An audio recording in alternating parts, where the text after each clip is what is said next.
everyone, welcome back to my channel. My name is Maggie. Today I'm going to be sharing with you my 2023 zero-based annual budget. So before I dive into this, I've already written in all the numbers and stuff because I didn't want to take up too much time in this video, but I first want to talk about how I got the numbers that I'm about to share with you. So in my spreadsheet that I use, I do a column for every month, and I just kind of forecast, I estimate what the income will be, what those bills will be, how my sinking funds need to kind of grow over time to reach their goals. So that's what I did. I can put in a little clip here of what that kind of looks like. For me, the biggest thing was looking back at my previous year's budget to see, how much were my utilities in August? How much did I use out of my annual sinking fund and what types of expenses came from there? So that took a little bit of research and time on my part, but having all of my budgets in my, disc-bound binder that I could flip through was really, really helpful, along with my savings tracker that I keep on my spreadsheet too. So a couple of things that I wanted to mention before we dive in about sinking funds actually. So I have 3 sinking funds in mind that did take a little bit more effort than the other ones. So I wanted to talk through that first. So the annual bills sinking fund that I have, the gifts, as well as my giving opportunity sinking funds, those 3 took a little bit of more research than the other sinking funds, because the other ones I kind of have a set amount, like my cat Miko, he gets $40 every month, no big deal. Incidentals gets $50 every month. Like some of them are just kind of on autopilot, but those 3, the annual, gifts, and giving, did take me a little bit more time. So I wanted to talk through kind of how I processed that. So the first thing I did was I ran through all of my previous, spending. So I looked through the list of things that came out of my annual, and I decided, am I going to keep those for the new year or like cancel anything? Because some of it's like annual subscriptions. And I pretty much kept everything. So then I went down and I wrote in my planner. Okay, so how I kind of calculated how much I needed to have in the sinking funds is I have this in my planner. You could totally write out something like this just in a notebook. But for each month I go through and I write out like what it is and how much I'm thinking it's going to cost. So I base these numbers based on what I paid last year, kind of round up a little bit. And this really helps me kind of see when I need to have certain things. I have this written out on a sticky note, but I need to finish adding in, the gifts and the planned giving opportunities I have, but mapping it out like this really helps me know how much I need to have and when, and that way I can kind of tick it off and know, which items I still have remaining. So I do the same thing with gifts. I write out, every person and event that I think I'm going to give a gift for, as well as the budget. So I have, different birthdays, Father's Day, Christmas that I do. A friend of mine is getting married, so I plan to give a cash or a check for that as a gift. What else? Yeah, Christmas. I always, in my gift budget, include $100 extra for other gifts. So sometimes things just come up, like someone, I don't know, some of my friends are having kids, so maybe I go to a baby shower, or maybe someone buys a house and I want to send a housewarming gift or a just because gift. I have a little bit of buffer for that. And I also include my gift, like wrapping supplies in my gifts budget. So I budget $50 for the whole year for bags and tissue paper and wrapping paper and like anything like that. Usually I don't need the full 50, but I like to have it so that I don't have to think about it. If I need more wrapping paper, I can just buy it and it's no big deal. So that's kind of how I figure those things out. I think that is a big hurdle in budgeting and doing an annual kind of preview or estimate, because you don't always know. And once I got those figured out, the rest felt really easy. So let me actually share with you what my estimated numbers are. Now I do only budget off of my salary, and I kind of put in there what I think will happen with, I plan to increase my 401k at some point in time. And I also, we changed, insurance plans. So I kind of budgeted for a little increase there. But the income, I can earn other income throughout the year through YouTube or other means. I just don't budget for the year. So I do anticipate fully that my income will be higher and some of these categories will be higher, but this is just what I'm kind of starting with. So on my sheet here, I started with 4 columns. I have the budgeted money, budgeted percentage, actual money, actual percentage. So I only filled in the budgeted sides. Let me just kind of show this expense section. So if you're familiar with my monthly budgets, this matches the same order and everything.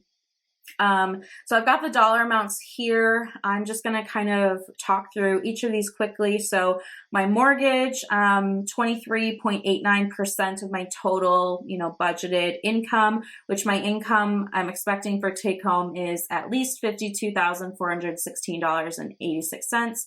It probably will be more, like I said, but that's just what I'm kind of factoring in.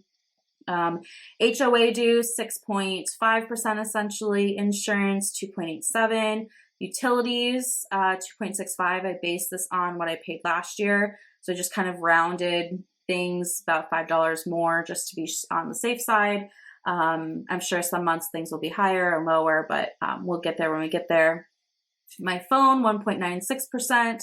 Subscriptions, this was great to see. So I'm really only planning to spend $522.24 on subscriptions this year. I know a lot of people say, cut all of your subscriptions to save more, and I'm not saying it's not a bad strategy. Certainly if you don't use certain subscriptions, why pay for them? But for me, it's only $522. In the grand scheme of things, it's 1% of my income for the whole year. So I don't mind having Netflix and Spotify and Amazon. Those are the 3 I have. Maybe I would cancel like Amazon for a month or 2 to pick up Paramount or something like that, but it's not that bad. And that's why I really like to do the percentages, because it puts things into perspective for me. For groceries, I'm planning about $6,300, so 12%. Gas, I'm planning about $800. Again, with gas prices, things fluctuate, so there's only so much control over this. Spending $6,500. I would like to stay as close to this as possible. This is definitely an area that I can overdo, but 12.4% of my total income is kind of what I have there. All right, so in total, 65.98% of my income will go to these expense section. I would love to get this at 65% or lower.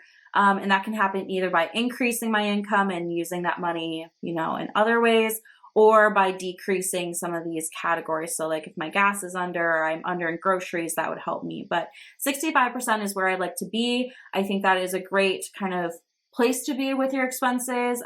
It's not, too much. It's not like it's 90% of my money goes to my expenses and I only have 10% to save. I actually am very comfortable with having it around that 65% mark. Speaking of saving, let's talk about sinking funds and savings next. All right, so these are pretty much different sinking funds. Let's just run through these annual. So these are annual bills. I kind of talked about that, the car registration, the taxes, the whatever, 3.15%. Miko's my cat. He gets $40 a month, so it's not even 1%. Incidental is kind of like my buffer, my cushion, 1.14%. Vacation, $3,500 is what I budgeted for the year. We don't have specific plans yet, but my boyfriend travels for work, so I have a lot of opportunities to just jump onto trips with him, and we like to do that because then, his flight is covered, the hotel is covered through his work, and it makes traveling a lot less expensive for us. So I don't know what our plans are, but I know that we'll be traveling. Beauty, $800 this year. Car, $400. So, nothing too wild there. Gifts. So again, I went through, figured out what I needed in my gift category. $1,165 or 2.22%. Opportunity, this is that giving fund. $600 is what I'm budgeting. That may change. Health, $830, 1.58. Home, 1.19. Emergency fund. So I do have a fully funded emergency fund, but I just like to add $20 every month to it to help it kind of grow and keep up with the changing expenses I have. So I'm planning to add $240 to it this year, not even 0.5%, but that's not my primary goal. And then here I do have a savings goal. So I have budgeted right now this $2,460. I'd love to get this to at least $3,000. And it's just kind of a generic savings account right now. I don't have a specific purpose, but there are some things that I want to do in the next, 3 to 5 years. Some big trips I want to go on, potentially building a house. So there's just things that I want to have money for, and I just need to start saving. So right now it's just called savings goal. That may develop over time, but that is 4.69%. So in total, this fund section, I'm budgeting just over 25%. I also think that's a great place to be, having 25% go towards my different sinking funds and all of that. So I'm happy with that number. But of course, that can be higher. That'd be great. All right, moving down here into investing. So this is investing that comes out of my take-home pay. So I do have a 401k, and that all comes out before the check is deposited into my account. So this is just money that is coming out of my account going into investments. So Betterment is a taxable brokerage account, budgeting about $435 for the year. Roth IRA, $26.87. That is what I need to complete my 22 Roth IRA, 5.13%. And then HSA, I usually need to do just a little bit of a top off at the end of the year to fully max that out. So I'm just budgeting 100. I don't know that it'll be that much, but all in all, this investing is 6.15%. But again, this is just kind of a smaller version of the picture. I am investing more money with the 401k. Okay, and the last section here is cash flow. So I have 2 items that I plan to have happen throughout the year. The first is savings challenge. So after I finish my Roth IRA, I would like to try a savings challenge. We will talk about that when my Roth IRA is done, but I just really need to focus on getting that done before tax day, because that is the cutoff and the deadline. So this will come and we will have a little bit of fun. I've never done a true savings challenge before, so I'd like to try it. My plan is to use the money towards self-care in the new year. So in 24, self-care is something that's really hard for me to budget for. I don't know. It's like a guilty feeling. I don't feel like it's justified. It's just very difficult for me. So I thought maybe if I did it as a savings challenge, it would make it easier for me to spend that money on myself. Things like getting a massage or getting a facial or having my hair done or whatever. So I'm going to try that this year. We will see. I'm not sure if it'll be a success or not, but we'll see. And then the last one here, hair appointment. I do get my hair done once a year. And it's a whole thing. I get like a treatment and they highlight it and they cut it, and it's a whole thing. So I'm budgeting $300 for that. So all in all, this cash flow section is 2.4%. So it is the smallest section of my budget, which is what I would expect.